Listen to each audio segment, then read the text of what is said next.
네, 안녕하십니까. 깡세카로 강재문입니다.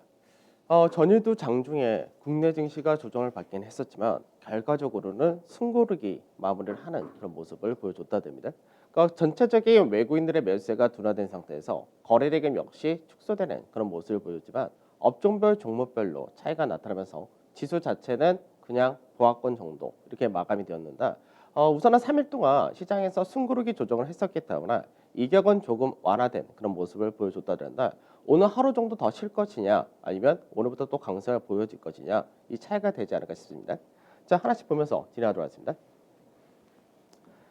자, 먼저 이제 지수를 보게 되면은 종가상으로는 뭐 연중 최고치다 뭐 그런 얘기도 하지만 별로 쓸데없는 내용 같고 실질적으로는 이제 2,550포인트 전후 이 라인대를 아직까지는 안착을 못했다 됩니다.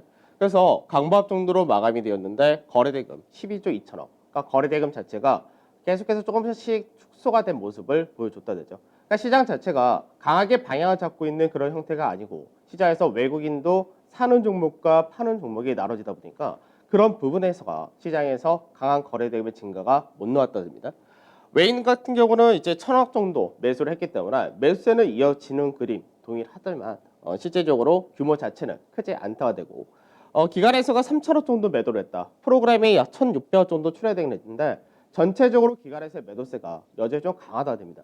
특히나 연기금을 중심으로 해서 투신이라든지 이런 쪽도 매도세가 이어지는 모습이기 때문에 시장 전반적인 시장에서의 매도 자체가 좀 더 시장에서 이제 체감을 좀 낮게 떨어뜨린다 이렇게 보셔야 되겠죠. 그다음에 선물시장인데 선물시장 같은 경우는 강보합 마감 동일하고 외국인들이 1,400계약 정도 매수를 했다 됩니다. 그래서 누적 매수가 이제 4만 계약 가까이 증가를 했다가 되는데 이게 롤오버 포함할 경우는 금액적인 부분에서 5조가 넘는 규모이기 때문에 선물 쪽에서 규모 자체를 5조 이상을 샀다. 굉장히 크게 잡고 가는 구조가 동일하다가 됩니다. 그다음 코스닥인데 코스닥 같은 경우는 어제 이제 강세가 1% 가까이 나오면서 최근 들어서는 거래소가 승고를 한 동안에 훨씬 더 강한 흐름을 보여준다 되죠. 특히 어제 같은 경우는 거래대금이 14조 5천억까지 증가가 나왔다 됩니다. 그래서 코스닥 같은 경우가 최근 들어서 이제 삼성전자가 강세 띄었던 부분이 IT 부패 강세로 연결되었고 삼성바이오라든지 세트론의 강세라는 부분 역시 제약바이오 그 외적 쪽으로도 연결이 되는데 코스닥에서 시가총액 비중이 가장 높은 쪽이 제약바이오와 IT 부품 이쪽을 생각한다면 이런 부분이 코스닥에서의 강세를 끌고 갔다 이렇게도 볼 수 있을 것 같습니다. 다만 수급적인 부분에서는 외국인이 소폭의 매수를 했고 기관이 소폭의 매도를 했다고 됐죠. 자, 고객 탁도 한번 보도록 하죠. 사실 지금 현재 시장을 끌고 가고 지수 자체를 높게 형성시켜 준 것은 외국인들이 다 끌고 올라왔다 이렇게 됩니다. 그러니까 외국인 같은 경우는 방향을 만들어주는 반면 개인 같은 경우는 세기를 결정해 준다 이렇게 말씀드렸습니다. 최근 들어서 고객 예탁금이 상당히 가파르게 올라왔다 됩니다. 그래서 고객 예탁금 같은 경우가 지금 현재 63조까지 늘어났다 된다. 올해 가장 많은 고객 예탁금을 가지고 있다 되죠. 물론 고객 예탁금이 많다고 해서 이게 바로 증시에 다 유입된다 이런 건 아닌데 시장에서 그만큼 대기 매수세가 상당히 많다 이렇게도 볼 수 있습니다. 근데 특징이 뭐냐면은 외국인 개인 투자자분들이 왜 이렇게 증시에 자금을 많이 집어넣느냐 이 차이인데 앞전 같은 경우는 시장에서 카카오 게임즈라든지 그 빅히트라든지 이런 대형 공모주가 있었기 때문에 대형 공모에 따른 공모 열풍이 자금의 유입에 들어왔었다 이렇게 볼 수 있지만 지금 현재는 대형 IPO를 하는 기업이 없기 때문에 결과적으로는 미 선거가 끝나면서 불확실성이 해소되었다는 부분 그리고 국내 대표 기업인 삼성전자가 신고가를 보이는 등 외국인의 매수가 들어온다 이런 부분이 주식시장 쪽으로 자금이 더 확대가 되었다 이렇게 봐야 됩니다.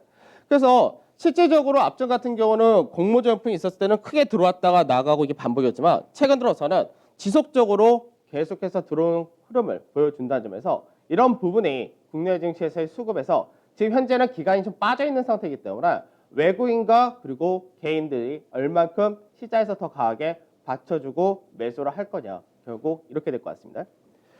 자, 연기금의 주식 비중 한번 보도록 하죠. 연기금 같은 경우는 지금 현재 갖고 있는 비율을 볼 때는 가장 높은 수준을 유지를 한다가 됩니다. 그러니까 실제로 외국 특히 연기금 같은 경우가 6월달 이후부터 계속해서 시장에서 매도세를 보여주고 현재까지 약 5조 8천억 정도를 거래소에서 매도를 했기 때문에 연기금이 계속해서 판다가 되는데 연기금이 실질적으로 가장 많이 샀던 시기가 2018년도 후반부터 계속해서 샀었기 때문에 특히 올해 주가가 급락했던 와중에서도 상당히 많은 매수를 보여줬었다 됩니다. 그러다 보니까 연기금 같은 경우는 굉장히 밑에서 싸게 샀고 주가 자체가 6월 달에 2100포인트가 넘어가는 순간부터 굉장히 주식 비중이 커졌다가 돼버립니다. 그러다 보니까 그 부분을 계속해서 축소하고 매도를 한다가 되겠죠. 그래서 실제로 보게 되면 국내 연기 같은 경우가 이게 기준이 8월 말이 기준이 되어 있는데 8월 말 그때가 42%라는 주식 비중이 채워져 있다가 됩니다.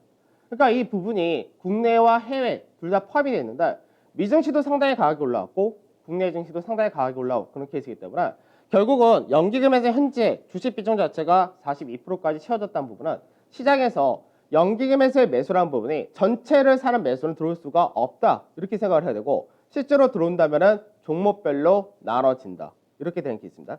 그러다 보니까 시장에서 우리가 연말까지 시장에서 수급적인 부분에서 기관에서 기대할 수 있는 쪽은 투신가 그리고 배당 투자를 노린 금융 투자 중심 이 정도만 기관에서 수급을 기대할 수 있기 때문에 결국은 외국인의 매수세가 약간 둔화된 과정에서 개인들이 들어온 물량이 얼마만큼 더 강하게 움직여줄 수 있을 것이냐 이 차이가 될 것 같습니다. 자, 해외 증시 보도록 하죠. 중국 증시 같은 경우가 최근 들어서 이제 3,320이라는 절대를 돌파 지지 상승 그 흐름이 이어진다 하는데 어제 같은 경우는 중국 국무원에서 내수 소비 촉진 정책을 발표를 했습니다. 그러니까 앞전에 14차 5개년 계획을 발표를 하고 구체적인 내용에 대해서가 발표가 없었는데 이 부분이 이제 어저께 나왔다 됩니다. 그래서 소비 촉진 정책으로 자동차와 가전 이쪽에 대해서 발표를 했다 되고 이 부분이 어제 중국 증시의 추가적인 강세로 연결되었다 됩니다. 그래서 실질적으로 중국 같은 경우가 14차 5개년 계획의 가장 핵심이 뭐냐? 내수를 확대하는 정책을 핀다. 이 부분이기 때문에 결국 여기에 국내가 얼만큼 연결된 기업들이 실적이 좋아지느냐 이 차이가 될 것 같고 외국인 같은 경우는 최근 들어서 연속 순매수는 보여준다 동일합니다. 다만 규모 자체가 그렇게 크지 않다 이 정도가 돼 있죠. 그다음 미증시인데 미증시는 이제 장중에 요 근래 들어서 소폭의 하락과 상승 좀 반복하는 그런 흐름을 보여준다 정도입니다. 우선은 코로나 확산세가 지속이 된다. 그러다 보니까 언택트 관련된 쪽에서 소폭의 저가 매수가 들어오기 시작을 했고 그 다음에 추가 부양책을 다시금 시작을 할 거다. 그러니까 앞전에 미 대선이 끝나고 나서 그 이후에 추가 부양책을 진행할 거다라고 했던 부분이 있었는데 이제 그 부분에 대해서 협상을 재개한다가 됩니다.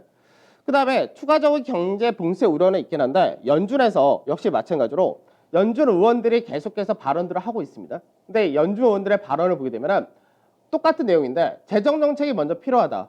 그리고 나서가 추가적인 부양책을 하겠다. 이런 스탠스였는데 최근 들어서는 연준에서 추가적인 자산 매입이라든지 이런 통화 정책을 더 쓴다는 부분에 대해서 계속해서 언급을 하다 보니까 이런 부분 역시도 증시에서 받쳐주는 흐름이 된 케이스입니다.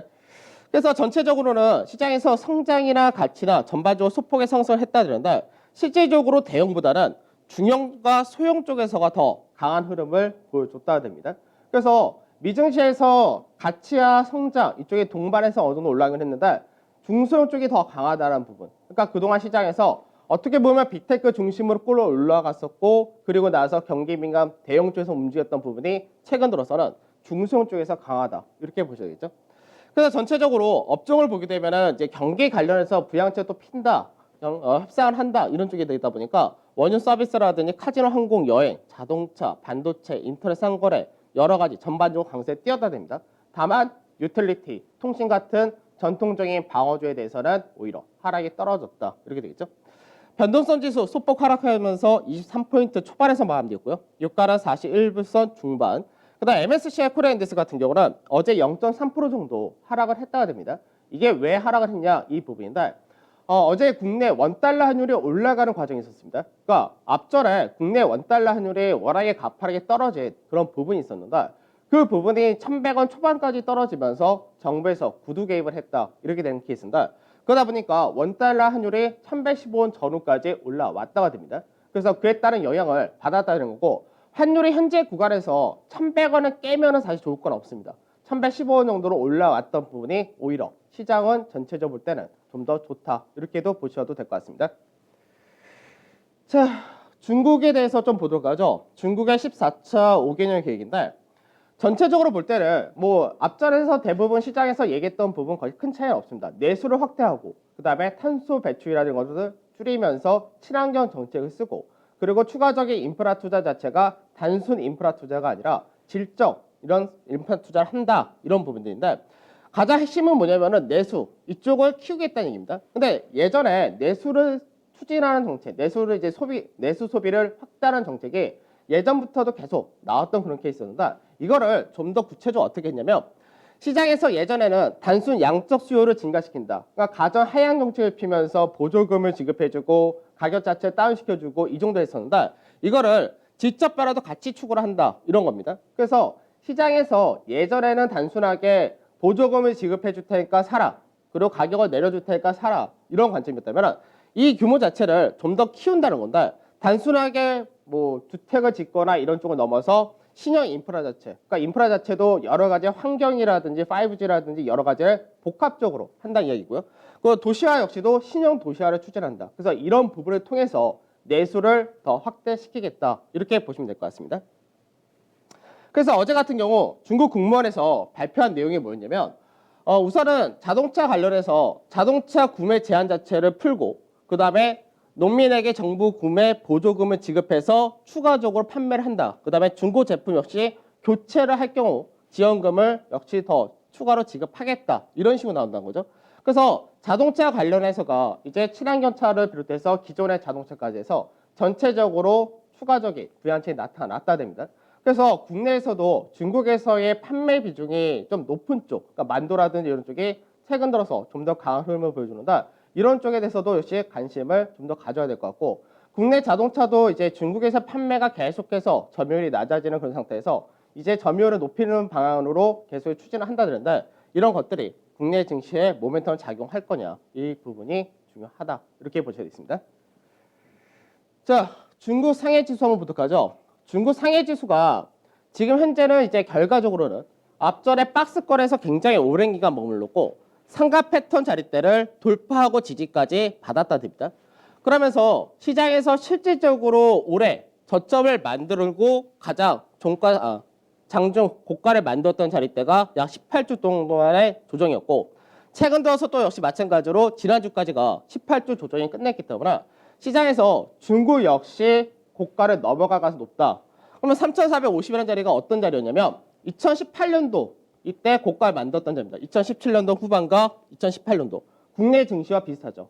그러니까 국내 증시가 고가를 만들었던 이 구간대가 3,450포인트 전후로 올해 고가를 만들었던 자리인데 이 자리대를 연내 돌파할 가능성이 상당히 높다라고 보시면 되겠습니다. 자, 어제 시장 보도록 하죠. 어제 시장을 보게 되면 시장에서 우선은 자동차가 상당히 강하다 되는 케이스였는데 실제로 현대차, 기아차 강한 것이 아니라 한온 시스템이 상당히 강한 흐름을 보여줬다 됩니다. 그래서 한온 시스템이 매각을 한다라는 이슈가 좀 붙다 보니까 그쪽에서 급등이 자동차 업종을 끌고 올라간 케이스 이렇게 되는 거고요. 근데 보험 같은 경우도 강하다 하는데 실제로 어제 같은 경우는 보험이 약간 성향 자체가 삼성그룹주가 나타났다 됩니다.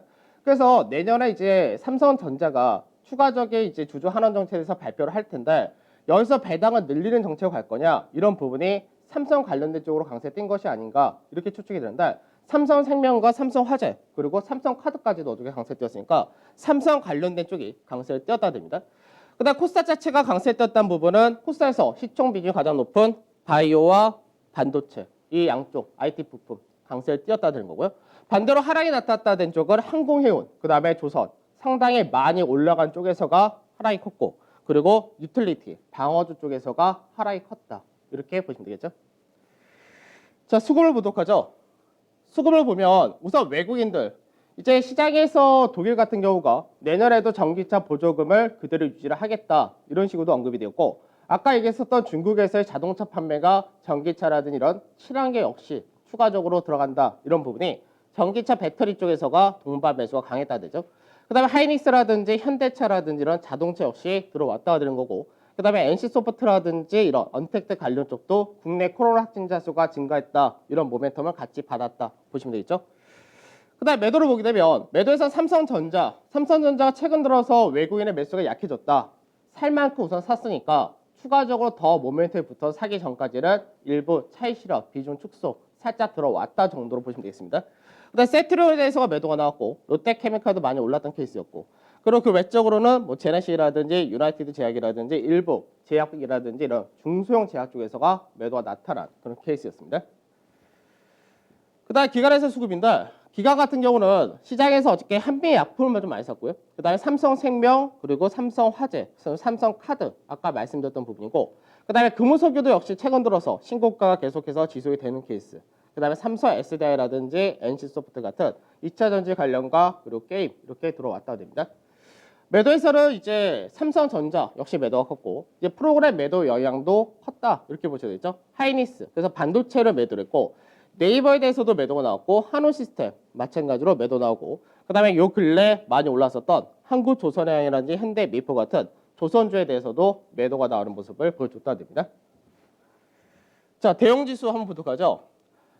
지금 파란색으로 표시해 놓은 게 이격입니다. 앞전에 위에 있던 거를 주가에다가 제가 붙여버린 케이스인데 하나씩 보죠. 앞전에 6월달이다. 6월달에가 이제 이격 자체가 상당히 크게 올라갔다 되고 이격이 높아진 상태에서 어떻게 했냐? 약 3거래일 동안에 7%라는 급락이 나타나면서 과열을 풀었던 그런 과정이 있었고요. 그 다음에 시장에서 8월 달에 또 강하게 올라가서 이격 자체가 높아졌을 때 이때 같은 경우도 마찬가지로 약 4거래일에 걸쳐서 6.8%라는 급락으로 과열을 풀었다 됩니다.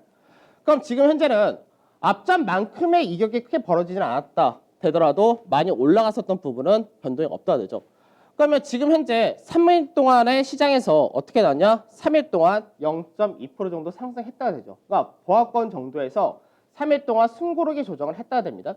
그러면 지금 현재는 이격 자체가 점점 좀 떨어지는 모습을 보여준다는데 현재는 105 정도 되어 있다 됩니다. 그래서 이 자리대에서 추가적으로 주가 자체가 아주 세게만 가지 않으면 이격 자체가 추가로 더 올라가지 않는다고 되겠죠. 왜 그러냐면 21선 자체가 주가 자체가 이평선이 빠르게 올라오는 케이스이기 때문에 하루 정도만 더 쉬어줘도 이격 자체는 105라는 과열 기준 이하로 떨어질 수 있다 됩니다. 그래서 이 부분이 앞전 같은 경우는 개인들이 과열을 만들었던 케이스였고 지금 같은 경우는 외국인을 중심으로 시장을 끌고 올랐기 때문에 여기서 약간 앞전의 조정 형태와는 다르다 이렇게 보시면 되겠죠. 자, 그 다음에 코스닥입니다. 코스닥 같은 경우는 어저께 거래대금이 14조 7,900억 그러니까 거래대금이 굉장히 크게 증가가 나왔다 됩니다. 그래서 코스닥 종합주가로 보게 되면 코스닥이 현재는 앞전에 9월 달에 고가를 중심으로 했을 때는 현재까지 약 4% 정도의 하락이 나타난 케이스고 저가가 만들었을 때가 약 12% 하락이었습니다. 저가 대비해서 상승이 현재는 약 9.7% 정도 올라왔다고 되죠. 그러니까 어떻게 보면은 코스닥도 지금 현재는 상당히 양호한 반등을 했다가 됩니다. 근데 차이가 어디서 나타나냐면 지금 현재 코스닥 거래대금이 14조 8천억이라고 말씀드렸는데 코스닥 100이라고 하는 대형 쪽에서를 보게 되면 대형 쪽은 상승폭, 저점 대비 상승폭은 비슷하다가 되는데 실제로 고가 대비해서는 약 6.1% 정도 빠져 있으니까 코스닥 종합보다는 오히려 반등이 조금 더 약하다는 케이스입니다. 그래서 거래대금을 보게 되면 코스닥 100에서가 2조 3천억 정도밖에 안 된다고 되죠. 그러니까 거래량 자체가 여전히 코스닥 100에서는 약하다. 이거는 동일하다는 겁니다. 그러면 현재 코스닥 지수를 좀 더 강하게 끌고 올라간 게 누구냐? 사실 그 부분인데 자 중요한과 소형 한번 보도록 하죠.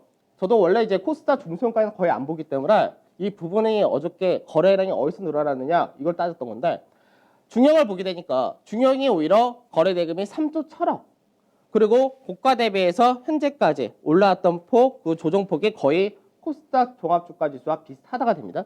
그래서 반등폭도 9.9% 정도 비슷하다는데 우선은 중요 라인대, 이 추세 라인대 상단자에 넘어가느냐 이 부분이 있는데 거래량을 보게 되면은 거래량은 평균 거래량 정도 회복을 했다 됩니다. 그러면 가장 큰 거래 대금이 어디서 나왔냐? 소형에서 나왔습니다. 그러니까 어제 같은 게 보게 되면 소형이 거래 대금이 7조 3천억이 되어 있으니까 지금 현재 코스닥 시장을 더 강하게 받쳐주고 올리는 주 역할을 이쪽에서 한다는 이야기입니다. 그러면 이쪽 같은 경우 어떻게 되냐? 고가 대비해서 지금 현재 종가 기준으로는 0.2% 상승이죠. 그러면 코스닥 지수는 지금 현재 보면은 고가란 자리대를 넘어가기에는 굉장히 아직 상승을 많이 해줘야 되고 거래량이랑 이런 것도 많이 증가를 해줘야 되는데 소형 쪽에서는 이미 연중 고가가 올라왔다는 얘기입니다. 그러니까 이쪽은 지금 현재 달리 간다는 이야기죠. 그 소형의 특징이 뭐냐? 외국이나 기관이 적극적으로 매매하는 쪽이 아예 아닙니다. 누가 대부분 매매하냐? 순수 개인들이 대부분 매매하는 쪽인데 이쪽이 지금 상당히 강하다는 얘기입니다. 그래서 이쪽 같은 경우는 거래 대금이 상당히 강하다. 그럼 현재 시장을 어제까지 딱 보게 되면 어떻게 나오냐? 거래소는 대형을 중심 움직이는 거고 중소형은 어느 정도 시장에 맞춰간다 정도 됩니다. 코스닥 같은 경우는 소형이 시장을 끌고 가고 대형과 중형 같은 경우가 시장 맞춰간다 정도 수준 이렇게 된다는 거죠. 그래서 이 부분이 개인 투자자들의 자금이 많아지고 아까 고객 특금 얘기도 했지만 상당히 많다는 부분이 어느 정도 영향을 준다라고 보셔야 될 것 같습니다. 자, 추천주 6번째인데 현대위아 시간이 또 오늘 또 부족하네요. 간단하게 설명드리겠습니다. 아까 중국 관련해서 말씀드렸듯이 중국 관련된 부분, 이 부분이 중요하다고 했는데 현대위아 같은 경우는 앞전에 실적이 안 좋았던 부분 중에 하나가 기계 부분과 중국에서의 판매가 현저하게 떨어진다, 적자가 늘어난다 이런 부분이었습니다.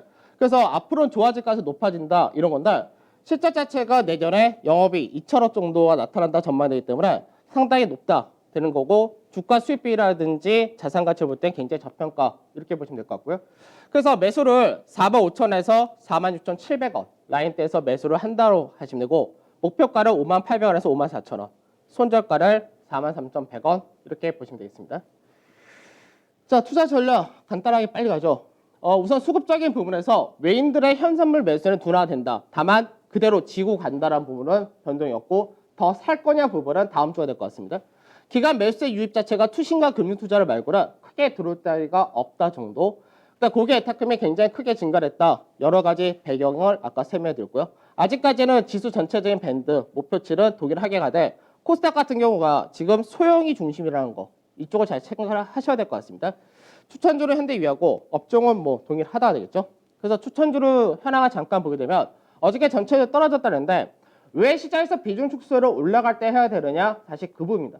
축소를 해야지 나중에 내가 설정한 마진선 온다 하더라도 느긋하게 볼 수 있는 여력이 생긴다는데 삼성전자 같은 경우 수익 마진선 36,900원 딱 어제 이 자리를 저점을 찍고 나서 올라왔다 되죠. 그러니까 6.4% 정도 되는 거고 한국조선량 같은 경우 어저께 조정폭이 컸다가 되죠. 왜? 상승폭이 컸으니까. 그러면은 비중 축소해놓고 나머지는 편하게 봐도 마지노선까지 떨어진다도 이 라인대가 한 12% 정도 되는 라인이기 때문에 최소 우리가 위에서 파는 거 빼고 남은 것도 12%는 마진 확보하고 간다 이런 관점이겠죠. 그 다음에 현대건설 소폭 상승 축소가 되었다 정도 되고 LG 디스플레이는 손절가 이 라인대 안 오고 3% 정도 손실 중이다 되고 현대차가 소폭의 상승 이렇게 되겠네요. 자, 또 이번 주에 한 주 마무리가 오늘입니다. 오늘도 성공 투자하시고 주말 잘 보내시고 저는 다음 주 찾아뵙도록 하겠습니다. 감사합니다.